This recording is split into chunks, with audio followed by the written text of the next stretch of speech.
Hello friends, welcome back. आज के इस एनालिसिस वीडियो में हम लोग बात करने वाले हैं एक बहुत ही स्ट्रॉन्ग फंडामेंटल स्टॉक के बारे में। साथ ही साथ एक अच्छा टेक्निकल सेटअप भी है। और आज जो इस वीडियो में हम लोग डिस्कशन करने वाले हैं फंडामेंटल पॉइंट्स को, बहुत इंपॉर्टेंट है। बहुत कम ही स्टॉक में आपको ये सभी क्राइटेरिया देखने को मिलता है। तो डेफिनेटली वीडियो को लास्ट तक देखिएगा, तभी आपको सभी पॉइंट्स जो है बिल्कुल अच्छे से क्लियर होगा। और इन केस अगर आप लोगों का स्टॉक मार्केट से रिलेटेड कोई भी क्वेरी हो, तो आप लोग कमेंट सेक्शन में पोस्ट कर सकते हैं, या फिर आप चाहे तो आप ट्विटर हैंडल या फिर टेलीग्राम ग्रुप में भी जुड़ सकते हैं। टेलीग्राम और ट्विटर हैंडल का लिंक आपको डिस्क्रिप्शन बॉक्स में मिल जाएगा। दोनों ही जगह लगातार इंपॉर्टेंट अपडेट्स को हम लोग पोस्ट करते रहते हैं, जिससे कि आपको हेल्प मिलता रहे। और अगर आप लोगों ने इससे पहले के वीडियोस नहीं देखे हैं तो इन डिस्क्रिप्शन पे आपको लिंक मिल जाएगा। चलिए बात करते हैं। सबसे पहले स्टॉक का नाम जानते हैं। तो स्टॉक का नाम है कंप्यूटर एज मैनेजमेंट सर्विस, यानी कि कैम्प्स। कंपनी जो है काफ़ी अच्छे तरीके से ट्रेड कर रहा है। लास्ट 1 मंथ के अगर परफॉर्मेंस को देखेंगे तो 7.71% के तेजी के साथ ट्रेड कर रहा है। चलिए पहले हम लोग फंडामेंटल पॉइंट्स के ऊपर बात करते हैं डिटेल में, और फिर बात करेंगे टेक्निकल्स के ऊपर। किसी भी कंपनी के फंडामेंटल्स को अगर हम लोग देखते हैं तो हम लोग किन मेन चीज़ों को देखते हैं। हम लोग मेन चीज़ को देखते हैं जो कंपनी का रिटर्न ऑन कैपिटल एम्प्लॉयड क्या है, रिटर्न ऑन इक्विटी क्या है। यहाँ पे अगर हम लोग फिगर आउट करेंगे तो हम लोग चेक करते हैं रिटर्न ऑन कैपिटल एम्प्लॉयड क्या है, रिटर्न ऑन इक्विटी क्या है। इन दोनों के कंपैरिजन में स्टॉक का पी क्या है, क्यों, क्या स्टॉक बहुत ज़्यादा ओवर वैल्यूड तो नहीं है। क्योंकि अगर बहुत ज़्यादा ऑलरेडी स्टॉक रैली कर चुका है तो फिर वहाँ पे अगर आप ट्रेड लेंगे तो फिर चाहे अच्छी भी कंपनी हो, आपका पेशेंस टेस्ट हो सकता है। इसके साथ ही सेल्स बढ़ रहा है नहीं बढ़ रहा है, सेल्स के साथ साथ ऑपरेटिंग प्रॉफिट मार्जिन बढ़ रहा है नहीं बढ़ रहा है, नेट प्रॉफिट ये बढ़ रहा है या फिर नहीं बढ़ रहा है, ईयर ऑन ईयर बेसिस पे कैसा परफॉर्मेंस है, साथ ही साथ क्वार्टर ऑन क्वार्टर बेसिस पे कहाँ पे इम्प्रूवमेंट आ रहा है, शेयर होल्डिंग पैटर्न कैसा है, कैश फ्लो कैसा है, कंपनी के पास डेट कितना है, कंपनी का रिजर्व्स कैसा है। इन सभी पॉइंट्स को हम लोग बारीकी से देखते हैं। अगर हम लोग यहाँ पे देखेंगे फर्स्ट ग्लैंस में, उसके बाद आप डिटेल में जाके पढ़ते हैं जो कंपनी का और प्रोडक्ट क्या है, कंपनी का एडवांटेज क्या है, डिसएडवांटेज क्या है, इन सभी पॉइंट्स को। अगर हम लोग यहाँ पे एक नॉर्मल, जिनके पास ज़्यादा टाइम नहीं है, अगर उस पॉइंट ऑफ व्यू से भी बात करेंगे, सबसे पहले देखिए कंपनी का मार्केट कैप क्या है, 19,191 करोड़ का है। स्टॉक का पी है 44.4 का। अब सबसे पहले आपको ये चेक करना है जिस सेक्टर में काम कर रहा है ये कंपनी, उस सेक्टर का एवरेज पी क्या है। तो जिस सेक्टर में ये कंपनी कामकाज कर रहा है उस सेक्टर का एवरेज पी है 51.6 का, यानी कि अपने सेक्टर के एवरेज पी के नीचे अभी भी कंपनी ट्रेड कर रहा है। इसके बाद अगर हम लोग चेक करेंगे return on capital employed, return on capital employed P से ज़्यादा है। इसके बाद हम लोग बात करेंगे रिटर्न ऑन इक्विटी। अगर रिटर्न ऑन इक्विटी भी पी से ज़्यादा मिल जाए, यानी कि अगर return on equity greater than P, ये आपको और मज़ेदार हो जाता है। बट यहाँ पे अगर देखेंगे तो 40.5% है, अच्छा रिटर्न ऑन इक्विटी है। रिटर्न ऑन इन्वेस्टेड कैपिटल 82.9%, बहुत ही शानदार। बहुत ही कम कंपनीज में आपको इतना ज़बरदस्त रिटर्न ऑन इन्वेस्टेड कैपिटल देखने को मिलेगा। उसके बाद अगर हम लोग बात करेंगे डेट टू इक्विटी 0.08, यानी कि ऑलमोस्ट डेट फ्री है कंपनी। पीईजी रेशियो डेफिनेटली अगर ये सभी पॉइंट्स आपको देखने को मिलेगा तो यहाँ पे पीईजी रेशियो जो है थोड़ा सा वो आपको ज़्यादा मिलेगा।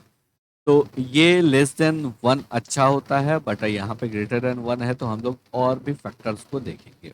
ऐसा टर्नओवर रेशियो भी अच्छा है 0.91 का। नेक्स्ट हम लोग बात करेंगे कंपनी के ईयर ऑन ईयर बेसिस पे परफॉर्मेंस का। अब अगर 2013 ऑनवर्ड्स आप देखेंगे तो कंटिन्यूसली जो है कंपनी का सेल्स यहाँ पे ग्रो किया है, कंपनी का रेवेन्यू लगातार ग्रो किया है, not a single year company का रेवेन्यू डाउन किया है। स्मॉल ही इंक्रीमेंट हुआ है, बट इंक्रीमेंट जरूर हुआ है। बहुत ही शानदार बात है किसी भी कंपनी के लिए। नेक्स्ट अगर बात करेंगे, आप देखिए जैसे जैसे कंपनी का रेवेन्यू बढ़ा है, कंपनी का ऑपरेटिंग प्रॉफिट मार्जिन भी बढ़ा है। बहुत ही शानदार है। लास्ट 10 ईयर 12 ईयर की अगर बात करेंगे तो ओपीएम डबल हो गया है। बहुत कम ही ऐसे कंपनीज में देखने को मिलता है। इसके साथ ही अगर बात करेंगे, कंपनी का नेट प्रॉफिट भी लगातार इंक्रीज हो रहा है। कंपनी का अर्निंग पर शेयर लगातार इंक्रीज हो रहा है। कंपनी आपको लगातार डिविडेंड पे आउट कर रहा है। तो बहुत ही शानदार कंपनी का फंडामेंटल जो है यहाँ पे देखने को मिल रहा है। अब अगर इतना अच्छा कामकाज कर रहा है, सब तो इम्पोर्टेंट हो जाता है जो कंपनी किस सेक्टर में काम कर रहा है। तो कंपनी बेसिकली जो है म्यूचुअल फंड एजेंसी को, एज ए ट्रांसफर एजेंसी जो है ये आपको काम करती है। साथ ही साथ जो है एसेट मैनेजमेंट कंपनी को सर्विस प्रोवाइड करती है, डिस्ट्रीब्यूटर सर्विस देती है म्यूचुअल फंड का, और साथ ही साथ जो है आपको इन्वेस्टर सर्विस प्रोवाइड करती है। तो बेसिकली जो एसेट मैनेजमेंट कंपनीज है, उन सभी कंपनीज को ये कंपनी जो है वो आप मैनेजमेंट सर्विसेज प्रोवाइड करती है, या फिर जो है आपको एक डैशबोर्ड प्रोवाइड करता है जहाँ पे कि टेक्नोलॉजी बेस्ड सॉल्यूशन उन सभी कंपनीज को मिल सके। म्यूचुअल फंड या फिर प्राइवेट इक्विटी फंड हो, या भी और इसी तरह के और सारे ट्रांजेक्शन्स के लिए। तो एक ग्रोइंग सेक्टर है, क्योंकि धीरे धीरे म्यूचुअल फंड इंडस्ट्री ग्रो ही करने वाला है। इंडिया में अभी शेयर मार्केट का पेनिट्रेशन काफ़ी कम है, तो वो धीरे धीरे ग्रो ही करेगा। तो डेफिनेटली इन सभी कंपनीज का डिमांड भी इंक्रीज होगा, और आगे टेक्नोलॉजी बेस्ड आपको वर्ल्ड होने के लिए जा रहा है, तो डेफिनेटली यहाँ पे काफ़ी हेल्प होने वाला है। अब बात करते हैं कंपनी के बैलेंस शीट पे। एक और जो इम्पोर्टेंट बात, इक्विटी कैपिटल कभी भी डाइल्यूट नहीं किया है कंपनी ने। लगातार इक्विटी कैपिटल कांस्टेंट है। बहुत सारे आपको कंपनीज ऐसे मिलेंगे जहाँ पे कि इक्विटी कैपिटल फ्रिक्वेंटली डाइल्यूट किया जाता है। वहां पे थोड़ा सा आपको कॉशियस हो जाना चाहिए। अगर कंपनी उस फंड को यूज कर रहा है इक्विटी को डाइल्यूट करके, तो वेल एंड गुड। लेकिन अगर इक्विटी को डाइल्यूट भी कर रहा है, फिर भी कंपनी का परफॉर्मेंस इंक्रीज नहीं हो रहा है, इंप्रूव नहीं हो रहा है, तो डेफिनेटली वहां पे थोड़ा सा आपको कॉशियस हो जाना चाहिए। नेक्स्ट अगर बात करेंगे रिजर्व्स की, लगातार जो है रिजर्व्स इंक्रीज हो रहा है। ऑलमोस्ट डेट फ्री कंपनी है। 940 करोड़ के अगेंस्ट में 79 करोड़ का डेट है। लगातार कंपनी का फिक्स एसेट इंक्रीज हो रहा है, जहाँ पे कि लैंड एसेट भी इंक्रीज हो रहा है, साथ ही साथ जो है आपको बिल्डिंग्स भी इंक्रीज हो रहे हैं। इन्वेस्टमेंट की बात करेंगे, लगातार जो है कंपनी का इन्वेस्टमेंट इंक्रीज हो रहा है। 691 करोड़ का इन्वेस्टमेंट हो चुका है।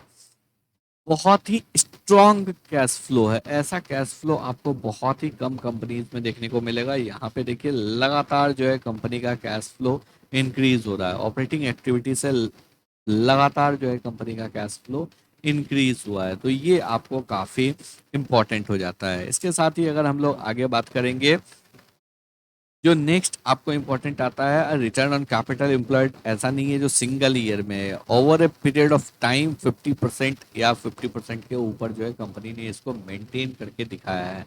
यहाँ पे अगर आप देखेंगे प्रीवियस 8 ईयर से ऑलमोस्ट एवरेज अगर आप निकालेंगे तो 50% का ही आपको यहाँ पे देखने को मिलेगा। तो बहुत ही स्ट्रॉन्ग जो है कंपनी का फंडामेंटल है, और बहुत ही स्ट्रॉन्ग जो है कंपनी का यहाँ पे आपको ग्रोथ देखने को मिल सकता है। 55% एज ऑफ मार्च 2025, 55% एफआई के पास है। एफआई ने 2.63% अपने स्टेक को दिसंबर क्वार्टर में डाइल्यूट किया, दिसंबर क्वार्टर के बाद डाइल्यूट किया, यानी कि जब स्टॉक में गिरावट आना स्टार्ट हुआ तभी यहाँ पे जो है एफआई ने तकरीबन 2.5% एग्जिट किया है, बट अभी भी 55% का होल्डिंग है।